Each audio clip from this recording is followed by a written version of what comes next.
না না, কে ঠিক কে ভুল তো বিষয়টা নয়, আমি এটা চাইনি। আমায় কোন দিনকে জিজ্ঞেস করে, কিছু জিজ্ঞেস করা হয় আমায়? এই শুনুন, পার্কটা কিন্তু সিগারেট খাওয়ার জায়গা নয়। Excuse me? নিজে মরছেন মরুন, অন্যকে কেন মারবেন? এক্স্যাক্টলি, নিজে মরছেন মরুন, অন্যকে কেন মারছেন? কতক্ষণ ধরে? আপনাকে কেন বলবো? আপনি কি আমার থেরাপিস্ট? না না, আমি তো বেকার। তাহলে এই আনসলিসিটেড অ্যাডভাইসের চার্জ নেবেন না তো? কিন্তু তাই বলে চোখের সামনে ফুলগুলো এরকম মার্ডার হবে আর সেটা দেখেও কিছু বলতে পারবো না? গুনিনি হয়তো 1 ঘন্টা ধরে।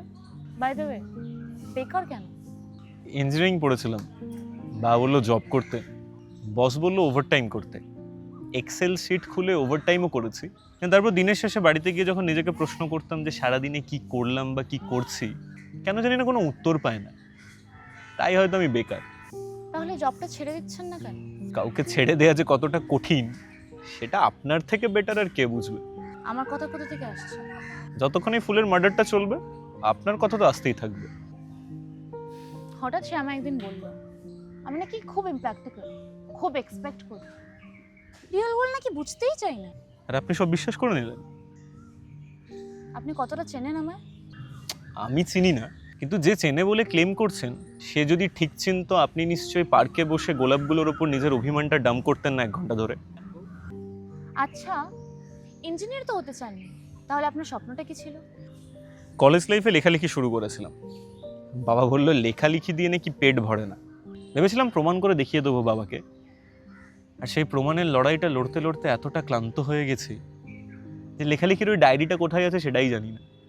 অচেনা কারোর সাথে এতটা কথা বলা মনে হয় ঠিক হচ্ছে। ঠিক বলেছেন, আমাদের ওই প্রথমের লড়াইটাই ঠিক ছিল। বললেন না লেখালেখি করি, আপনার শেষ লেখাটা মনে আছে? ভুলে গেছি। মিথ্যে। কি? যেটা ভুলে গেছেন, বাদ দিয়ে দিয়েছেন, সেটা নিয়ে একটা অচেনা মানুষকে এত কিছু বলে দিলেন। গল্প তো আমরা সেটা নিয়েই করি যেটা সারাক্ষণ মাথায় ঘুরতে থাকে। তার মানে আপনি এতটাও ইমপ্র্যাকটিক্যাল না, রিয়েল ওয়ার্ল্ডের সাথে বেশ ভালোই যোগাযোগ আছে। তবে কি বলুন তো, তবে যে ছেড়ে চলে গেছে তার রেফারেন্স ফ্রেমে মনে হয় নিজেকে মাপাটা ঠিক হচ্ছে না।